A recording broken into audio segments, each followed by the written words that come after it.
Hi friends, welcome to Divya samayal. சளி இருமலை விரட்டக்கூடிய கசாயம் எப்படி ரெடி பண்ணலான்னு பார்க்கலாமா? ஃபஸ்ட்டு நம்ம தோட்டத்தில் போய் ஆடாத்தோடாங்கிற இலையை ஒரு 4-5 இலை போல் நான் பறிச்சிக்கிறேன். இதை நம்ம கீரையாகவும் வச்சு சாப்பிட்லாம்.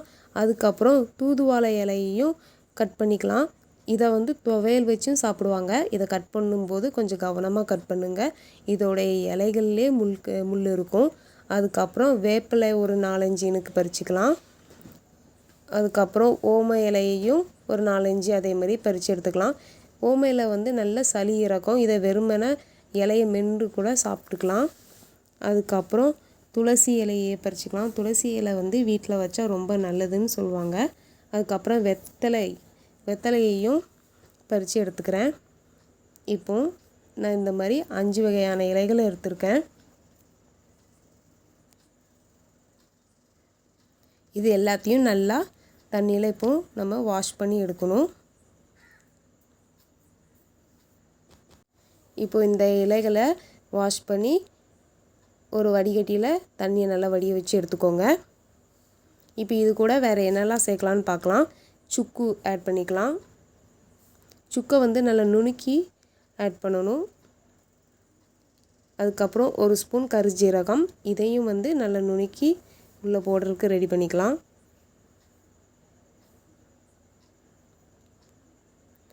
அதுக்கப்புறம் ஒரு பெரிய பூண்டு எடுத்துக்கிறேன்.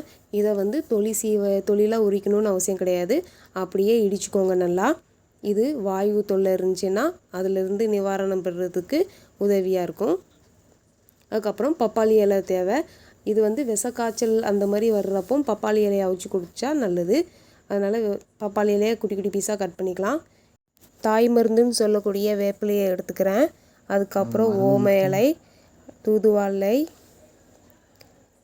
வெத்தலை, ஆடாத்தோடா, துளசி, பப்பாளி இலை,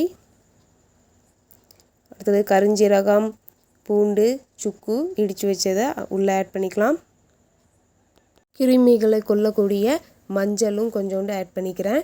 இப்போ இது கூட நல்ல பெரிய சொம்பாக 2 சொம்பு தண்ணி ஆட் பண்ணிக்கிறேன்.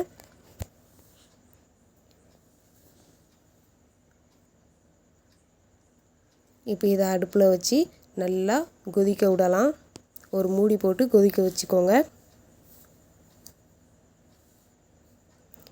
இப்போ பாருங்கள், இந்த மாதிரி நல்லா கொதிச்சு வரும். இதை ஒரு கரண்டியை வச்சு கொஞ்சம் கிளறி விட்டுக்கோங்க.